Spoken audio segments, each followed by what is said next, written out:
Stories being told through the medium of video games is one of the most interactive and immersive ways that a story can be told.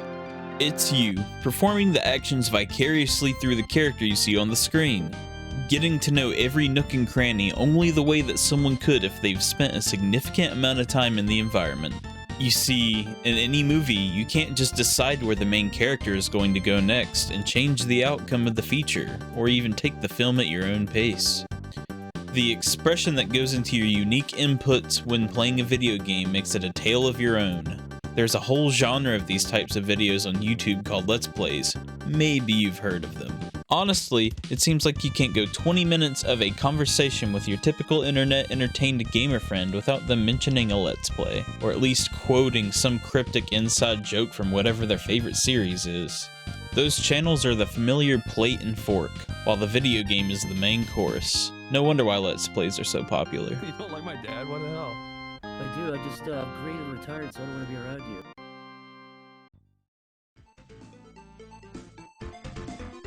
you. I'm just gonna cut to the quick on this one. If you were to ask me what video games I like, almost none of them would have an overarching story. You see, I come from the ancient times, the 1900s. I'm what they call in the biz an old head.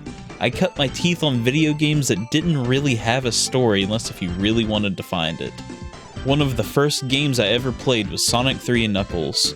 We had to put these two cartridges together and then insert it into the system instead of downloading something through the internet. They were like physical things that I could hold in my hand. Anyways, in Sonic 3 and Knuckles, it had cutscenes, but there were no spoken words. There wasn't text thrown about the screen in a Star Wars-like opening crawl. No lore is really spoon-fed to you, allowing you to imprint your own idea of what these characters' mannerisms are, what they sound like, or what they're doing when they're off-screen. In fact, if you wanted more direct information, and you purchased the game from the store, and you were old enough to read, and if you knew that it would be in the manual, you could read what little the person who put together the manual had written about the game. Most of which is just the explanation of certain game mechanics and how they may pertain to the story. Sonic 3 only has a few paragraphs to sum up what's happening in the world and how it's a larger adventure than the last game. I'll give you another example. It was one of the other games that I had access to whenever I was little, Castlevania Bloodlines. If you were anything like me, an impatient child playing your parents' video game collection, you would simply just mash buttons on the controller and you just got to this screen.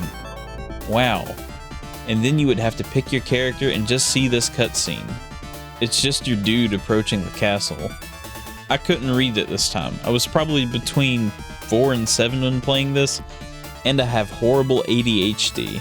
So even if I was patient enough to watch the opening cutscenes without pressing buttons, it might as well just look like this.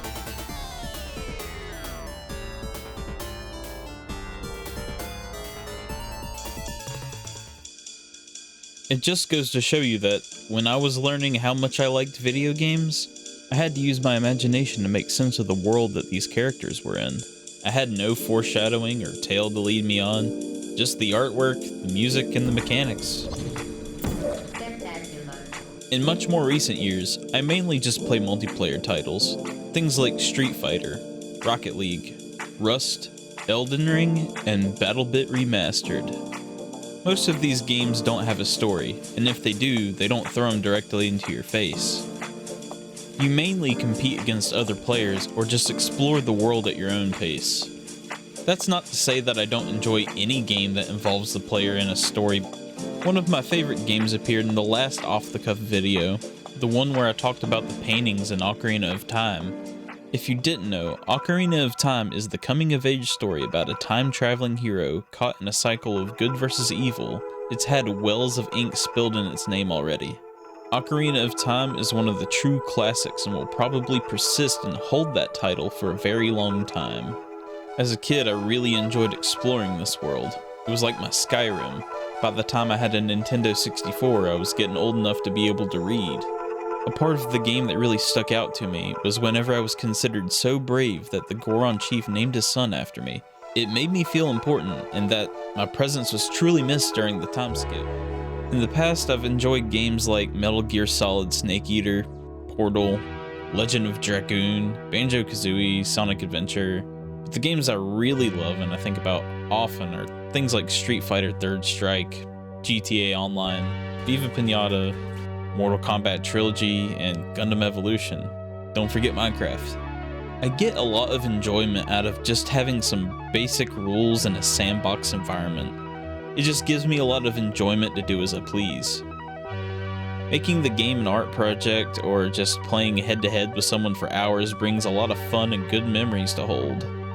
A big part of me making these YouTube videos allows me to solidify those memories and share them with you. These videos are just as much for me as they are for my audience, which I'd like to thank you for viewing these videos. Your comments let me know that I'm doing something that other people care about. A lot of people that aren't subscribed end up clicking on my video, which lets me know that other people are kind of interested in this sort of thing. At least the stuff I care to make videos about myself.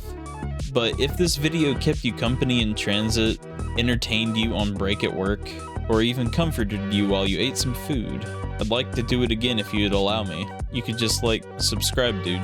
Let me know what you thought of this video. Do you also mainly just play games to play with friends or hang out?